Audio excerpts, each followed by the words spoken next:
কবিতা পাঠের সময় এখন। পত্রিকা থেকে কবিতা পাঠ এই পর্বে আমরা বেশ কিছু কবির কবিতা পাঠ করব আজকে আবার। প্রথম কবির নাম অর্ধেন্দু চক্রবর্তী। শরদে রয়েছ, তুমি সাপদ সংকুল আমার পৃথিবীর মেয়ে, আমার মল্লভূমি, যার নাম জীবন যাপন, যেখানে স্মৃতির পাহাড়ে বসে দেখতে পাই আশ্চর্য আপেল, আমার টেবিলে এনে রেখেছ সময়।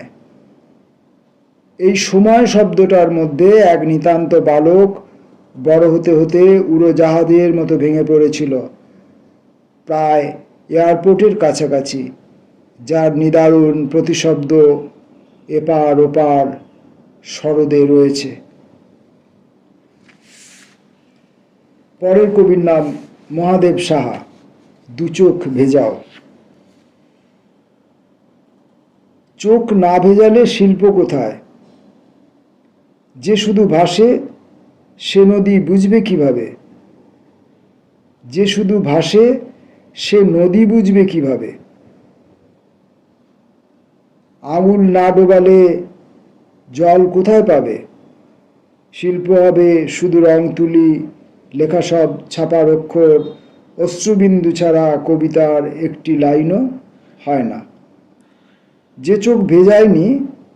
চোখ ভেজায়নি তার হাতে ঝর্ণা কোথায়? যে চোখ ভেজায়নি তার হাতে ঝর্ণা কোথায়? তার সব বই ভুল ছাপা। আকাশে তাকিয়ে সে শুধু অন্ধকার দেখে। বুক না ভেজালে গান হবে ভাঙা গলা।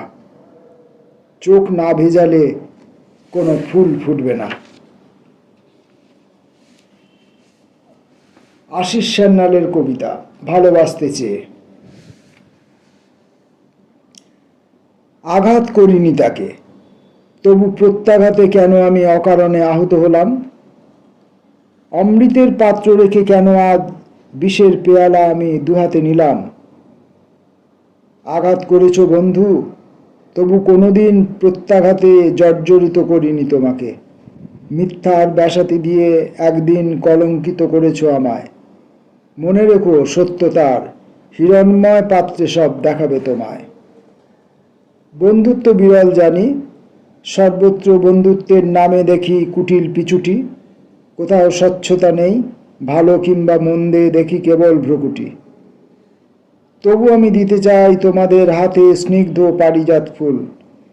ফিরে আসি ব্যর্থতায়, ভালোবাসতে চেয়ে কেন করি শুধু ভুল?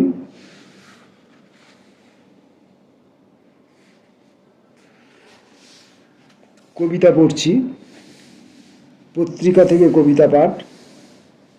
এবারের কবির নাম প্রত্যুষ প্রসূন ঘোষ। উড়ান। মেঘ ভেঙে নেমে আসছে সকাল, নীল ও ধূসর ছড়ানো স্তূপের ফাঁকে ময়ূর পাখায় আঁকাকার চোখ। ভ্রুরেখার নিটোল বেয়ে নেমে আসছে ভোর, হালকা তুঁতরং আকাশরেখা, চারপাশ কিসের উৎসবে সবুজ। স্নায়ুর সতেজ ম্লান রোমকূপ ফুঁড়ে টুপটাপ ইন্দ্রিয় ঝরে যায়। পিচের রাস্তা উজ্জ্বল, দ্রুত নেমে আসছে দিল্লির ফ্লাইট। দীর্ঘ টারম্যাক জুড়ে শিশিরের কার্পেট, 3 রং রানওয়েতে নেমে পড়ল বিশাল দুটো ডানা। যোশীজি নিজেই এসেছেন তাকে নিতে। স্বয়ংক্রিয় কাচের দরজা খুলে যায়। আজ সন্ধ্যায় সে গান গাইবে। হাজার শ্রোতার সম্মোহন, তাদের মাঝখানে তার উৎসুক চোখ কিছুতেই পারবে না আমাকে। তবু কবে থেকে যেন নিজস্ব আবেগে গিয়েছি জড়িয়ে। যেমন পাখি ও তার উড়ান আকাশ, সামান্য স্পর্শে ঘড়ির ভিতরে ছোট্ট পিনিয়ন জুড়ে দূরে মিনিটকে ঘন্টা বানায়। দুজনের আয়ুর যোগফল যায় মোহনার দিকে।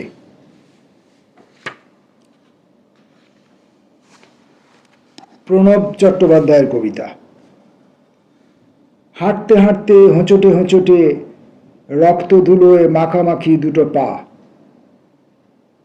কখনো পা থেকে মাটি যেন দূরে, আমি তখন শূন্যে ক্ষণিক রক্তমাখা মাটিতে। অসীম ক্লান্তির পর এক এক গেরস্ত বাড়ির ডোরবেল বাজাতে বাজাতে হাত পাথর। সারি সারি বাড়ির কোনো শব্দ নেই, ডেলা মেয়ারের সেই নীরব বাড়িঘর। মাঝখানে আমি, সঙ্গে আমার রক্তাক্ত পদযুগল। অগত্যা সামনের খোলা রাস্তায় হাঁটা, আবার হাঁটা, হোঁচট, আবার হোঁচট। ততক্ষণে রক্তপাতহীন হাঁটা শিখেছি। আমি এখনো শিখে উঠতে পারিনি, কিন্তু আপনারা আমার পড়া শুনলেই বুঝতে পারবেন আমি এখনো হোঁচট খেয়েই চলেছি। আমার হোঁচটের কোনো শেষ থাকবে না বলেই মনে হচ্ছে। আজকের মতো শেষ কবির নাম সাজ্জাদ কাদির, বৃষ্টি বিলীন। মণিমালা, তোমার বর্ষা এলো আজ এই শহরে। কখনো সন্ধ্যায় সনসনে হাওয়ায় হাওয়ায় নামে ফিনফিনে বৃষ্টি, কখনো টিপ টিপ সারাদিন, কখনো ইলশে গুড়ি। তারও আগে একদিন সকালে প্রথম বৃষ্টির একটি রুপোলি ফোঁটা ঝলমল করে উঠেছিল হঠাৎ আমার জানলার পাশে নাগকেশরের একটি পাতায়। মণিমালা, এই বৃষ্টির বিবরণ আমি লিখব এক নতুন বর্ণমালায়। মণিমালা, সেই বর্ণমালার প্রতিটি বর্ণ আমি নেব তোমার চোখ থেকে, তোমার ঠোঁট থেকে, নেব তোমার ভ্রূলতা থেকে, তোমার গ্রীবাভঙ্গি থেকে, তোমার স্তন চূড়া থেকে, নাভিমূল থেকে, তোমার দেহের প্রতিটি রেখা থেকে নেব আমি এক একটি বর্ণ। তারপর এই বৃষ্টির বিবরণ আমি লিখব সেই বর্ণমালা দিয়ে। মণিমালা, এই মেঘভারনত আকাশের নিচে, এই শ্রাবণ ঘন সন্ধ্যায় আর কোনো যোগ্য বর্ণমালা নেই এই বৃষ্টিবিলীন তোমার বর্ণনা বৃত্তান্ত লেখার। আর কোনো যোগ্য বর্ণমালা নেই এই বৃষ্টিবিলীন তোমার বর্ণনা বৃত্তান্ত লেখার।